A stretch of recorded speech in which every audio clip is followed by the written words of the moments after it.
Okay, perfect.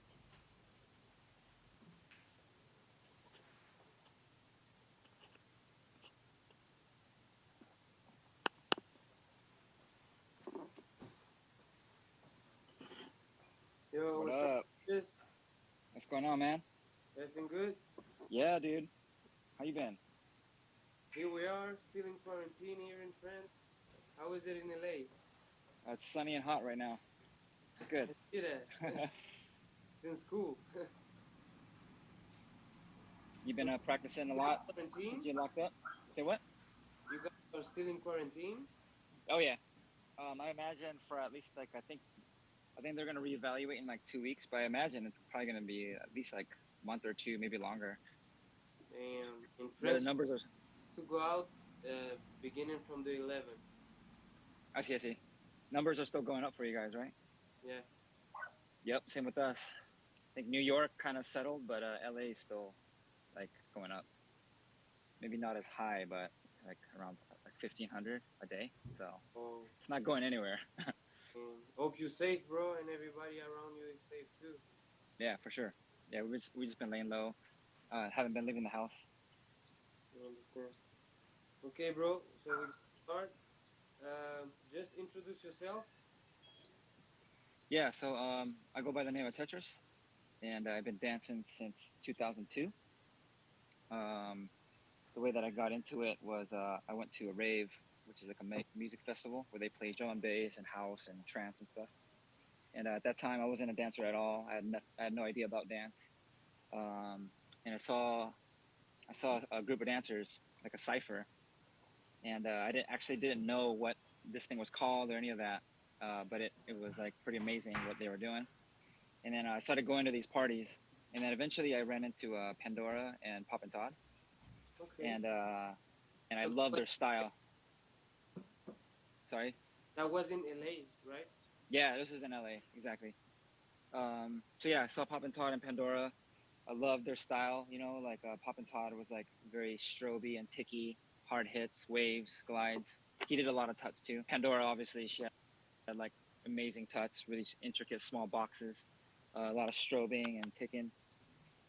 So eventually, like I think about a year after I've started watching them, I finally, introduced myself, and then they kind of brought me in and showed me what the scene was like. There's like a there's like an online community that I didn't even know about. I think it was called like Shut Up and Dance, which is like this is like way prior to probably when like maybe when bboy.org or whatever was happening. It was like very early like forum days. Um, and then again, like I was very attracted to boxes and tutting. So a lot of the rave like popping styles was very not funky, right? It was very mechanical and very illusional. So everybody loved doing waves. Everyone loves doing glides. A lot of boxes. So I naturally gravitated towards that. And then one thing led to another, and I link up with a guy named Confusion. He's the one that I think influenced Pop and Todd and Pandora. So he's like one generation before them, and he's like a badass tutter too. So he showed me a bunch of stuff, and he was excited about me because I was bringing in new ideas to the table. So we had a little crew going. I even had a crew with Mad Chad and a guy named Animatronics and a few others with Confusion. Um, but yeah, and I think I kind of slowed down on dancing around like maybe 2008 to 2009 ish. Um, I'm a designer by trade, so I have another career and like a whole other life that I'm just as involved as I was in dance. So my road kind of split, and so I was focused more on my career, and then I think I kind of came back to dance when I moved to the Bay Area. So maybe like 5 years ago, I started dancing again, and I got right back into it. My style changed a little bit, like because I stopped popping for a while. So I was more free than trying to be a popper. Like I was just trying to dance. So I was trying to blend different styles and feels and grooves, and I wasn't so concerned about trying to hit every time or trying to do this and that every time. I was listening to different kinds of music, and then as of lately, finally, When you Yeah, I had a. started, you told me that you started with the rave scene, but Mhm. what was the transition between the rave scene and then the popping scene? Yeah. Well, I think as soon as I met Pop and Todd in Pandora, they introduced me to the popping scene, and again, this is like a whole completely different scene, right?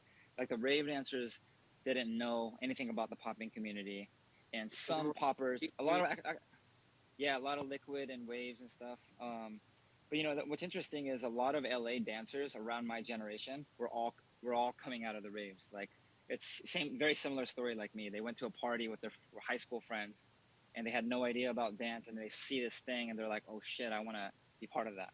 You know. So there's like the countless amounts of dancers that came out of that scene during the era, like early 2000. That's kind of where a lot of the action was happening. There's even like a lot of good memories where we would go to these massive festivals and we would have like a 5-on-5 battle, and there's like Frantic and Skywalker and Pop and Todd and like all the guys that you would see, Kid Boogie, Jay Smooth, like all of us would be partying at these spots. There's no cameras because like you didn't have smartphones back then, you know um but it was just like a super raw party. Everybody was faded, and we're all dancing, having a good time. And it was like, yeah, it was like the very early part of like the dance culture starting to boom in LA. And that was like early 2000. So would you say you started with popping or you started with straight tutting? Yeah, definitely straight tutting. Yeah, I didn't know what like proper popping was until much later. I was pretty much just mimicking what I saw, which was like doing backslides and side glides, tutting and boxing, waves. Like all those styles came first, and then later on, as I was like introduced to the proper and the traditional popping scene, that's when I learned about hitting and boogaloo and all this other styles that now I understood like where these dances came from and the history and all that. Prior to that, like I was just kind of, it was just there, and I was just trying to soak it in and try to mimic as much as I could. I understand. So talking about tuts, you told me about Confusion and Pandora. So those were your first inspirations. Yeah, definitely. I think Pandora for sure was, because like I didn't Confusion wasn't really going to these parties that as often. I had to go seek him out, and then I would meet up at his house and we would train, around his house. But Pandora was like definitely active in these parties, and same with Pop and Todd. They were like, I would see them almost every weekend. If I go to a party, they're there. Um, so definitely, I think those two were super inspirational. Skywalker was also another guy. It's kind of like me. He kind of dipped out of the dance scene, but that dude was like ridiculous back in the day. The guy Um, who do those. yeah, super snaky, like very liquid, like very intricate with liquid. He's amazing. But Another you guy guys was are the Elsewhere. same generation, right? Like you grew up together in the dance scene. I mean. Yeah, yeah, totally, totally. Like I've met them like when I was, like 17 or 16, and we're still homies now. They've obviously like continued the dance as a career, so they're doing amazing things now. Super proud of them. Um, but yeah, that's kind of those like I look at them as my big brother and big sister. That's dope. So those were your inspiration when you started, and Mhm. now they are the same, or you got like new kind of inspirations. Yeah, so I would say inspiration now, like like in today's level, would be like probably like when I watch TuTT, like he's one of my favorite guys because he's like master of breaking down sub styles of tutting. So he'll take like one concept and he'll flip it in like multiple different directions, and he'll like sit in it, right, and he'll really really like study every movement and every combination that you can do with this one style. um, to me that's like mastery of like someone that can really break it, like stay in one thing and break it down. Like I really love watching him. I also like a dude named Shadows. He's from Texas. For sure. um, Playboy he Ed. has yeah, he has really good feel. So like he's got dope combos, but like his timing and his feel is like spot on with his combinations. So like when I watch Tutters, it's very easy to be one or the other because it's like two parts of your brain, right? There's like the logical side, which is like mostly thought. So it's combos and techniques and all this stuff calculating in your head, which is like very far opposite of like the soul aspect, right? Of like dance, because like soul is like you're not thinking, it's you're just going. Um, and it's incredibly difficult. Like it's always one of my goals. How do I blend the two together to like the most extreme length? And I feel like Shadows is one of those guys that like is able to balance like both dope combos and really dope technique and still have like solid feel behind it. And I think it's like extremely difficult for like most people to pull off. I think it's very rare when I see someone do it both very well. That's right. And then there's like the new school guys like Intricate and Strobe and I think Flash Drive was his name. That's Again, the latest generation, but those guys are like bringing the craziest combos. Like shit I've never seen before. It's like again they're the ones now carrying the torch and moving it forward. So when I see those guys, I'm always super impressed just how much smaller these boxes are getting, or like yeah, how much more you can bend that one box. It actually bends four times more. You know what I mean? Um, so yeah, I think on a high level, I think those guys stand out to me. Then there's obviously like the classics like Icon. Like he's still teaching like very important concepts to people. So that way you can sprout more of these new generation people and like get more people in the dance scene and like advance them faster. I feel like these are like all super important roles in the community, and I'm like sadly I'm not as involved these days, but I'm so happy that there's guys that's been around that is continuing to do like the good work. You know what I mean? that's right. Though, so what would you say you like about Tets? What made you fall in love with Tets? Yeah, tutting is incredibly illusional. So just like my brain couldn't comprehend how these combos came into place, um, how it came into a pattern and comes out of a pattern, how it turns into something that's even not even touched. Like it can turn into a wave. Um, like tutting to me was the most illusional out of all the styles. Like waving probably is to me my secondary favorite of illusions, but tutting to me was just like something that I've never could like imagine how someone could continue coming up with these combos. And then once you kind of learn it, you understand how these things are put together, right? But as a brand, like a fresh pair of eyes looking at this thing, it's like your brain has a really hard time following like how That's like right. one hand fell into this other thing and then it turns into this other you know what I mean, like it just keeps going and going and going. It's this crazy puzzle. I think it's amazing. That's right. I feel like the more you see it, the more you understand it, and the more you like it. Yeah, yeah, totally. So now a little bit more technique. Like, how do you work on your Tets? I haven't been practicing lately, I'll be honest. But let's say like about a year and a half ago when I was actually in the pocket of dance. um I don't really train specific things anymore. Like I think the things that I was working on like when I came back about 5 years ago is more freestyle and more feeling based. So like, or it's actually flow based, right? And then the energy of the flow comes from the feeling. And what I mean by that is like you take the momentum of a movement. Imagine like a pendulum or something heavy on a rope, and you swing it. There's momentum that continues, right? So Mm, how do you start a tut and then let it build, and where you're like you're not really paying attention to what's like ahead, but you're just following where these patterns take you, and you're just letting it, you're letting that drive you. And I think to me like flow was the main thing that I would practice, which is like, and that's why like I don't really care if I break out of a tut and go into a wave, or if it turns into a speed control and your whole body is now doing slow motion or whatever, right? Flow was something that I was trying to hone in and like use that as the source of truth. So a lot of times, yeah, I would just practice the flow aspect, and if there was a tut within the flow, then I would continue with it, really dope. but yeah, but I was mainly focused on this momentum that I was feeling. And basing on this, how would you say your practice have changed over time? Yeah, I think when I was first starting and I didn't really have the feeling aspect, it was more about calculated mechanics. So like, okay, I would put my hand here, I put it here. Like there's no music count. There's nothing besides purely like what is the step after this last step. So and again, I was trying to clean up my angle, so I was in the mirror a lot. Um, so I think like technique, mirror using the mirror to clean up my angles, and then just trying to come up with the craziest combos as I could, regardless of whether there was music or not. Just trying to discover these new patterns or like new ways to move your tut or um, coming up with concepts. And I think as I gotten more mature with my dance, then like more of the feeling portion starts to inject.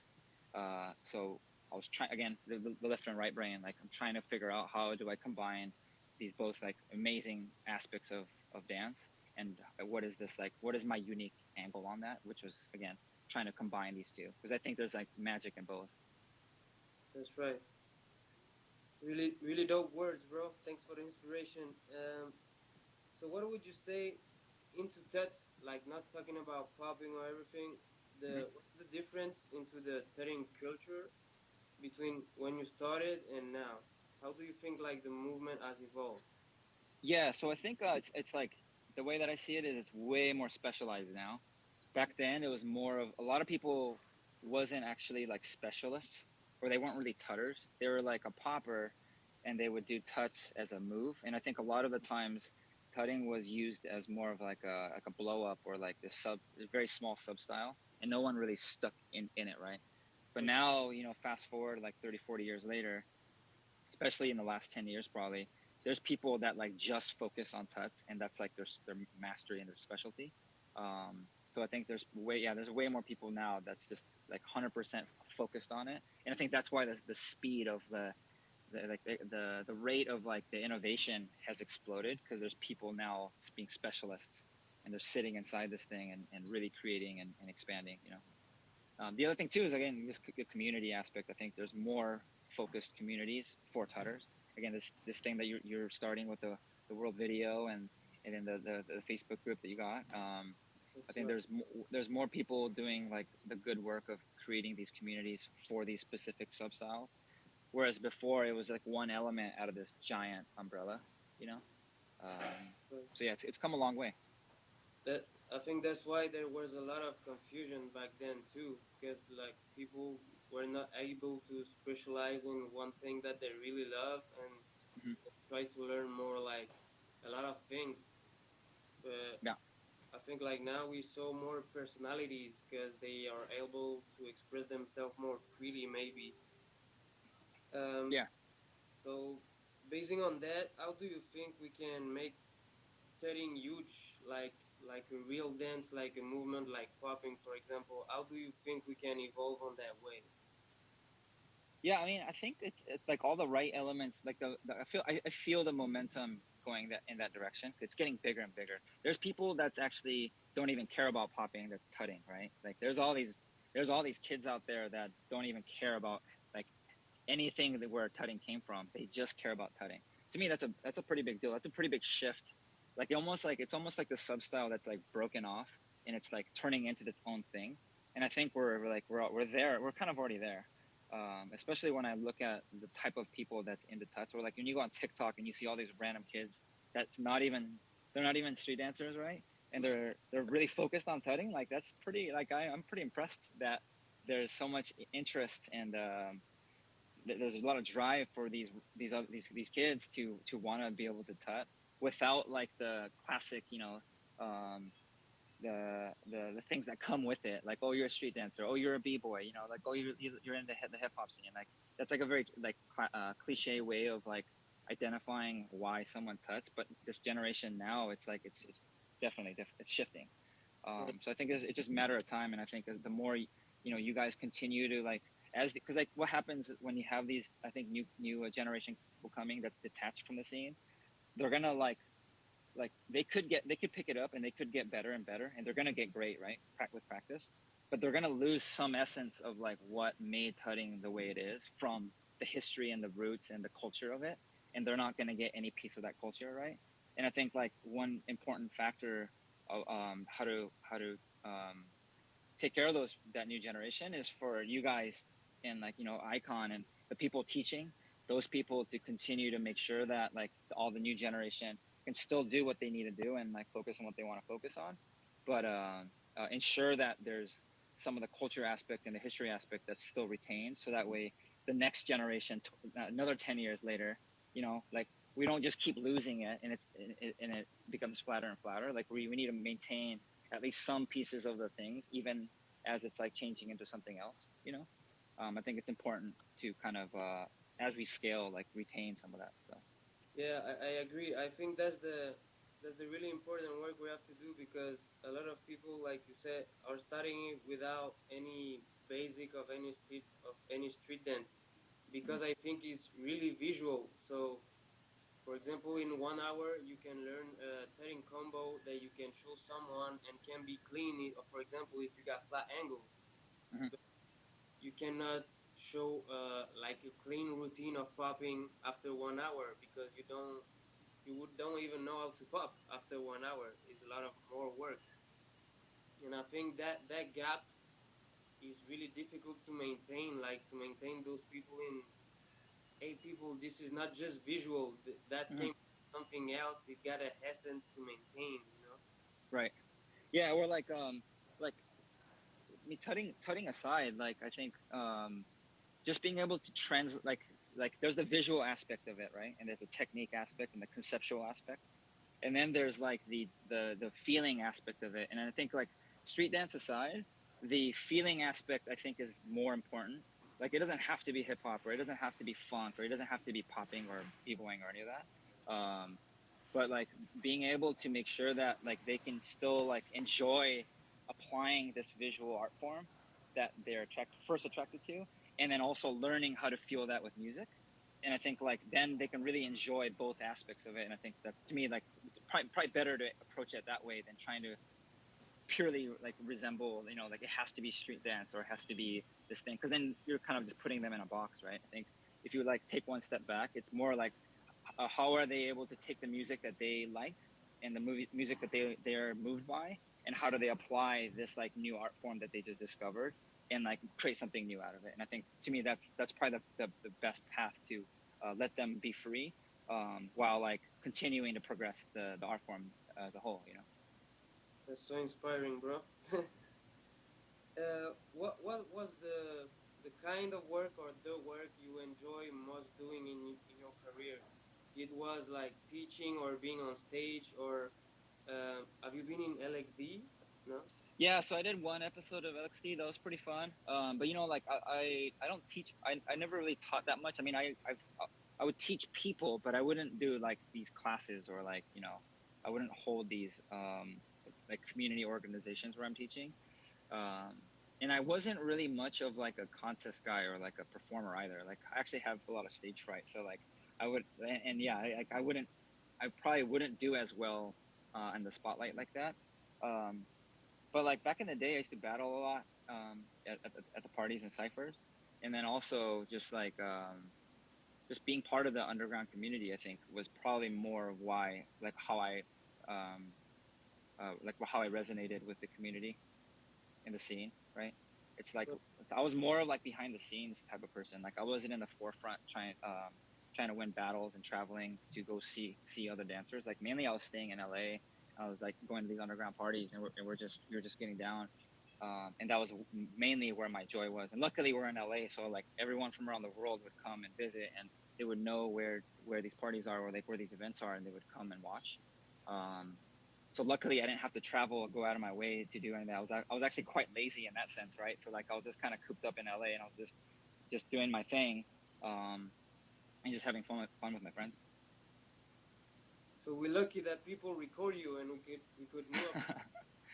Yeah, yeah, and I have a couple of videos. Like I dug up like an old Homeland video, like the battle that I did in like 2008.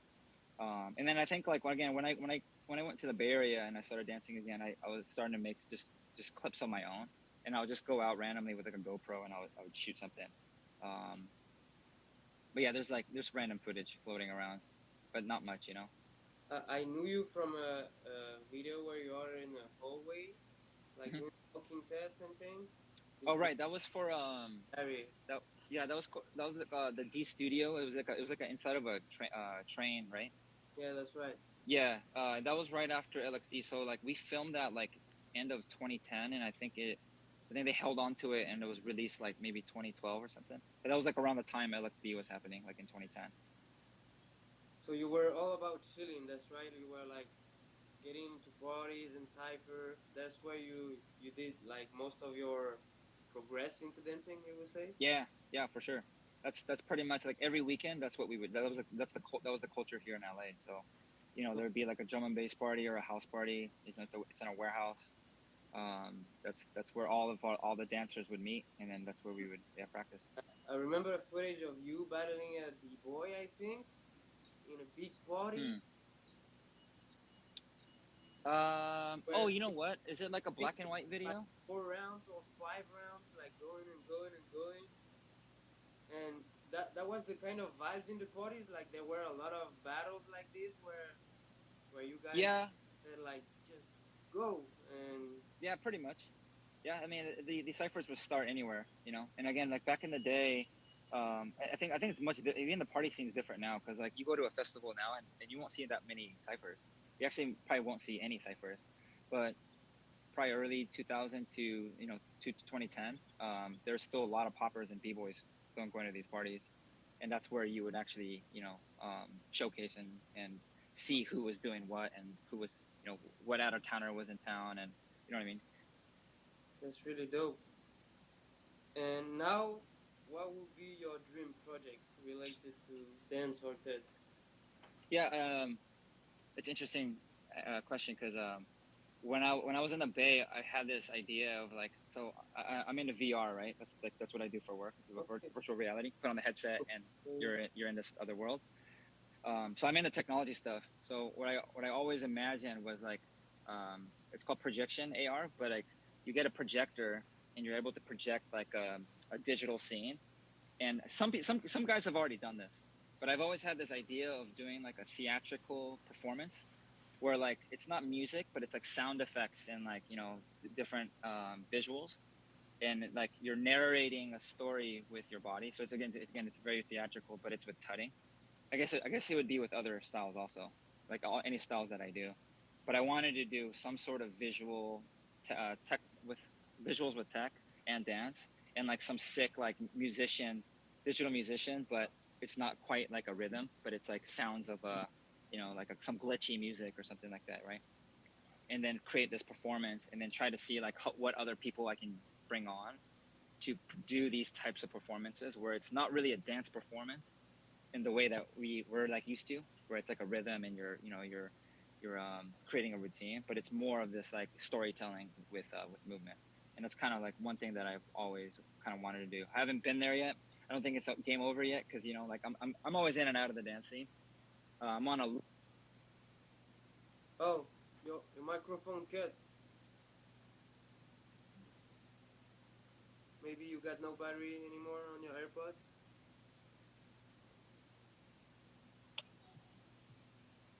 Can you hear me now? Okay, Yeah, I just took it off.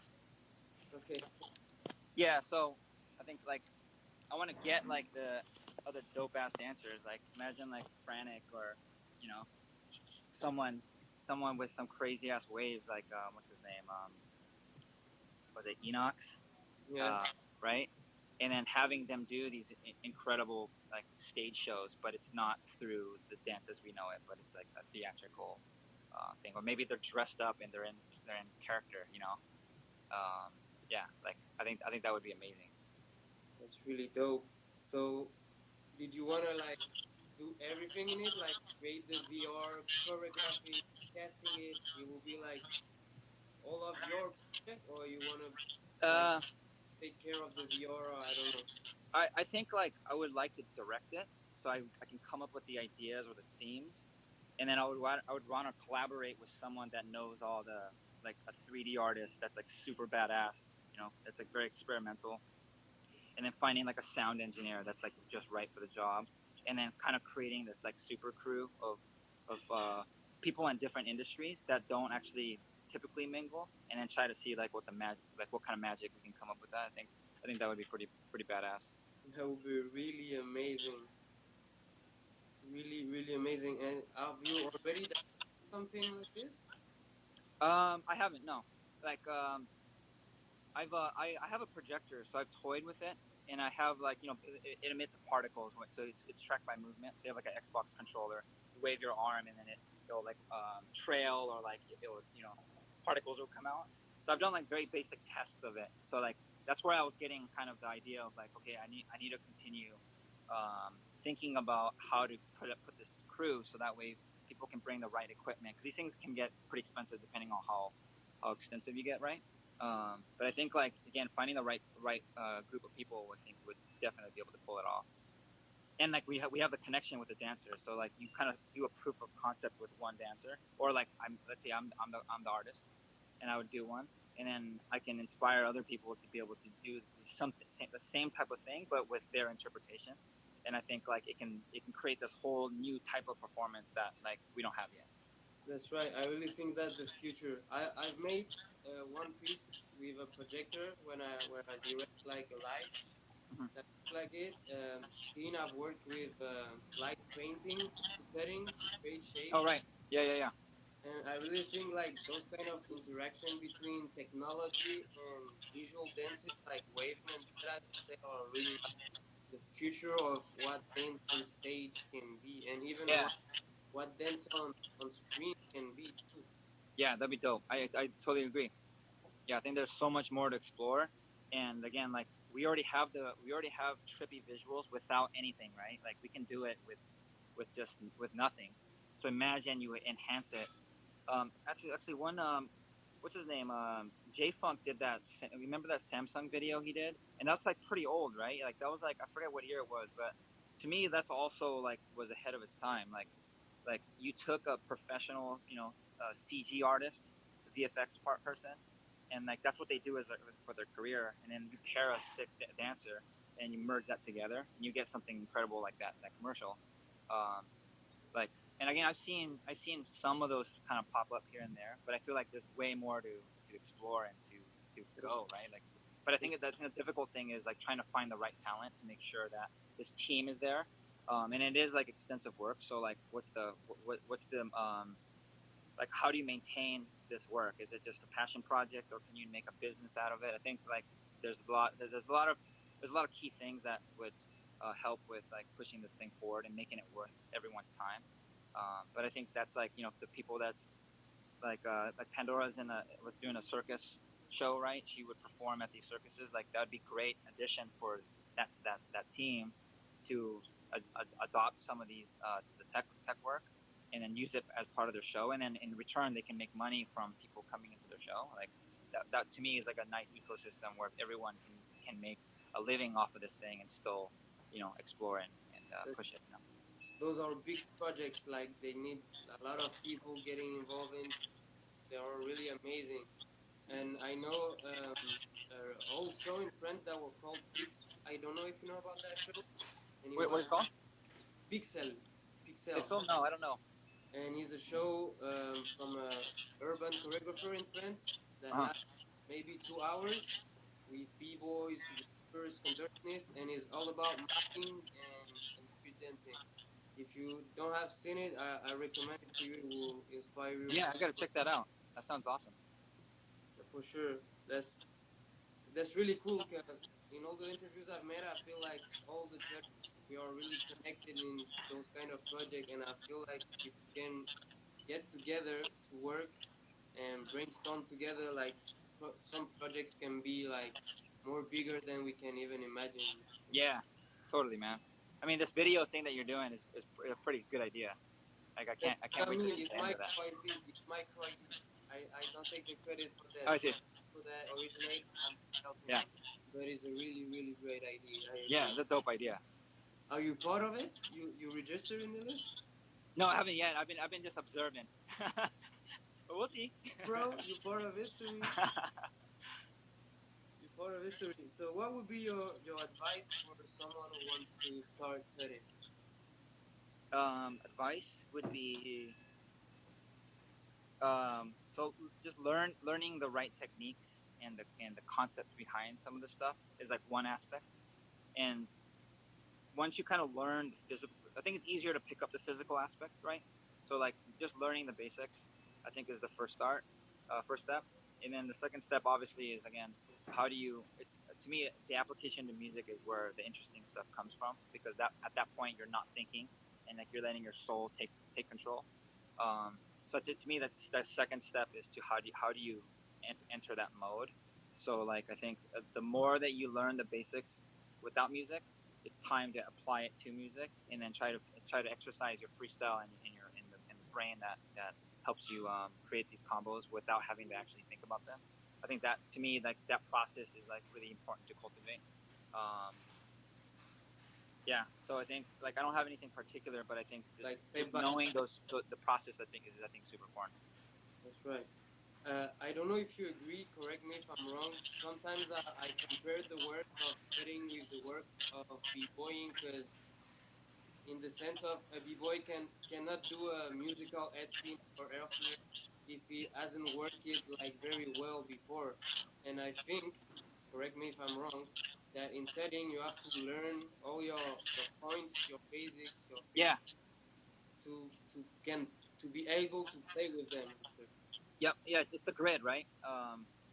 Like yeah, learning all the points of your joints and like just I think that learning those, learning where the points are and the pivots, and then where the fixed points can happen.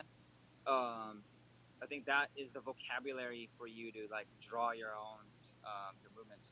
So like you said, like I think the positioning, the concepts part. So again, fixed point. I think Steen is a big guy in fixed points, right?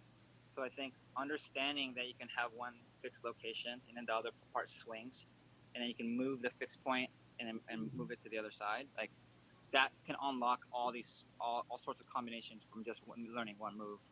And I think that's how you can. And that's what I was saying about TuTT, right? Like he can take one move and he can build like 15 things out of one movement because he's studying like the core mechanics of like that one move. And I think like to me, like learning the core part of that, I think is the part that helps you create your own style and create your own moves and create these new sub styles without having to like take someone else's or just learn someone else's. Like it's okay to copy somebody else and learn like what someone has taught you, right? And to mimic that movement. But like to me, when I if you want to be great and if you want to be someone that's memorable and that's someone that's gonna like inspire the next generation, th- those individuals usually are the ones that really understand like the core aspects of it, and then they can use that to kind of put their own twist on it because they understand it, you know. Rather than like just if you all you have to if all you know is how to do the movement, then you're not really understanding like why this movement works so good, right? And so you're always going to be limited. You're always going to be waiting for the next thing to come to your brain, so that way you can do it. But like you're never going to be able to define your own path. And I think like that's another important part of like just being able to express yourself in the most honest way. Right. For people who got questions, who are looking is right now, because this interview session has its end. Like we got a few questions to finish it. Um, we all know we got inspirations into dance. We already talked almost about it. But what are your inspirations outside of dance? Like even in life, maybe not in dance. You know, like Yeah. you. So I love photography. So that's like one thing that I always dabble in. I'm not a professional photographer, but that's something that I love doing. Again, my career, I'm a designer, software designer. So like that's a whole industry where people practice this thing their entire life, just like how dancers practice this thing their entire life, right? So I'm always dabbling in those type of creative outlets. Um, probably dance, photography, and design is probably my source of inspiration. Or yeah, I think like those three items I'm constantly seeing and being inspired by.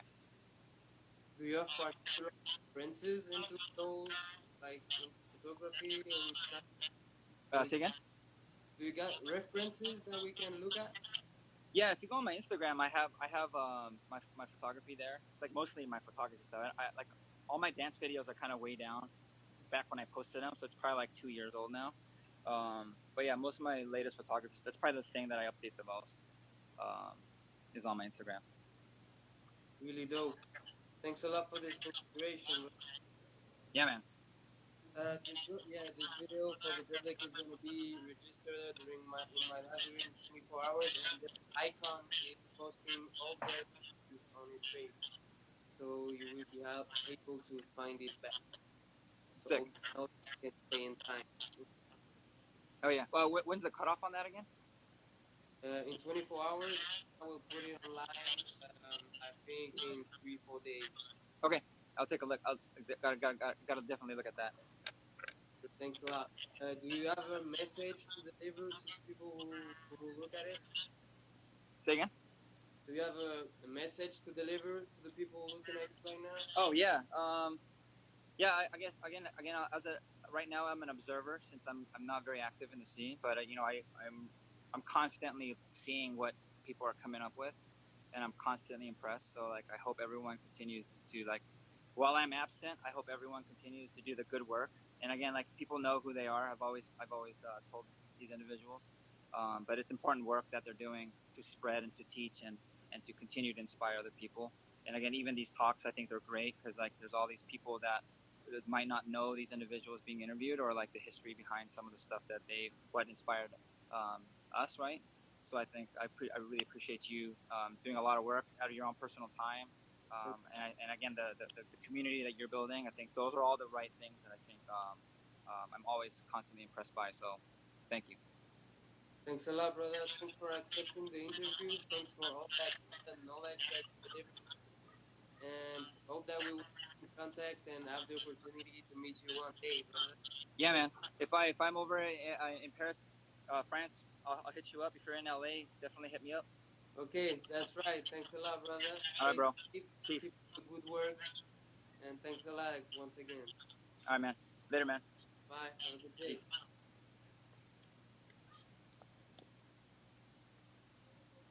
Yo, people, hope you liked it. That was the Tech Talk number 5 with Mr. Tanaka, aka Tetris.